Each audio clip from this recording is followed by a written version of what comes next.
I could lift things that nobody would believe that I could lift.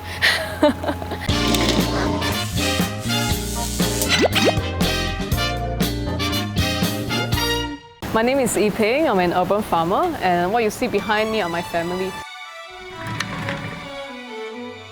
Usually I start the day with watering my seedlings, my little babies. Because they need to be watered very much early in the morning before the sun comes out.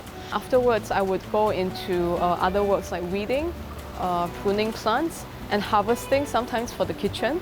Besides that, also making compost, sometimes starting new garden beds with organic materials. So for example, if embark contractors are cutting trees, I will be running out to grab the tree branches back here, and then next day I'll have a lot of cuttings to do.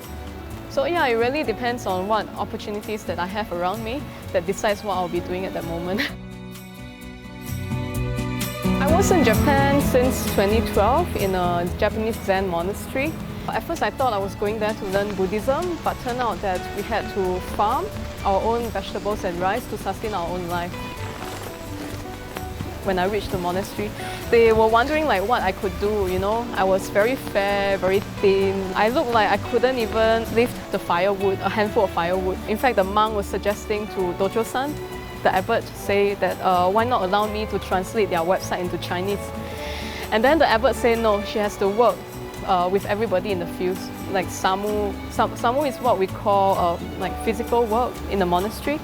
Has to happen for everybody, so nobody's exception.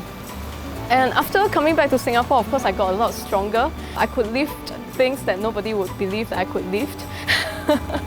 And I'm more in touch with my body instead of being so preoccupied with my mind. And this is also one of the reasons why I chose urban farming, because then I could work with my body instead of just sitting in front of a computer or in front of a camera for 12 hours.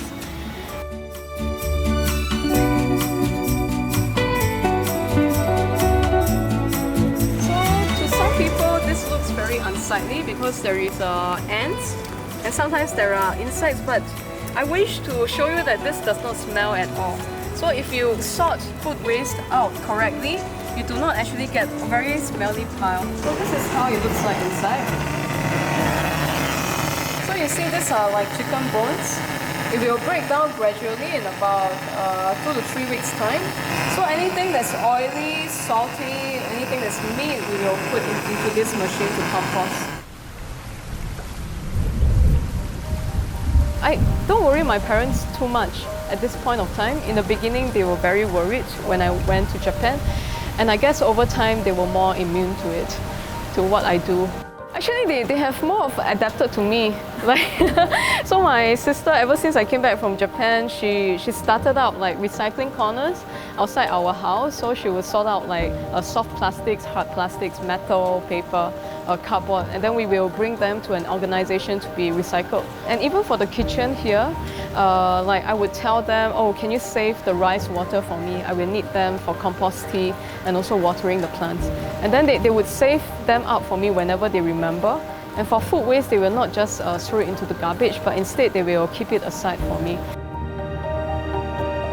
Whenever like something dies off, a plant dies off, it's easy to replace it from the nursery, for example.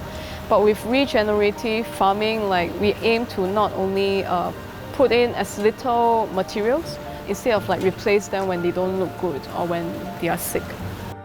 The biggest challenges would be changing people's perception. Because in a city, we are so used to fast-paced produce. Like especially now with online shopping, there's a priority shipping, for example. Like we can't wait for things to happen on its own. But nature actually takes a long time to regenerate itself. The chef will make fun of me a little bit on this. They will say like, oh, this sweet potato leaves, you know, I can just get it for a few cents on the market. Why do I have to get it here? But they don't understand that when you're planting edible plants, you're also trying to regenerate the soil. And that makes for a long-term investment, you could say. Not in financial terms, but we are investing in nature. So, of course, being an urban farmer does not entitle me to like shop for clothes once a week, does not entitle me to Hai Di Lao, you know, twice a week. But it's enough to sustain a very basic lifestyle. And also, I farm a lot of these vegetables on my own, which I bring home to cook occasionally. I'm only really paying for transportation and I'm giving a little bit of allowance to my family. So for that part, actually my family supported me a lot, especially my sister. I guess it motivates me very much whenever I think about my plants, even though maybe some people can relate to that who does some planting at home.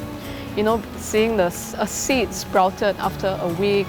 And for other people, they may not understand because it is not their happiness. But it's these little things like that that keeps me, that weathered me through some of these criticisms that I could receive from my peers who thinks that I am not making a serious living out of life.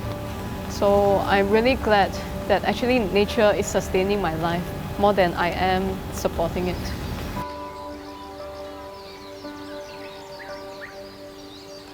My name is Ee Peng. I'm an urban farmer. This is why I do what I do.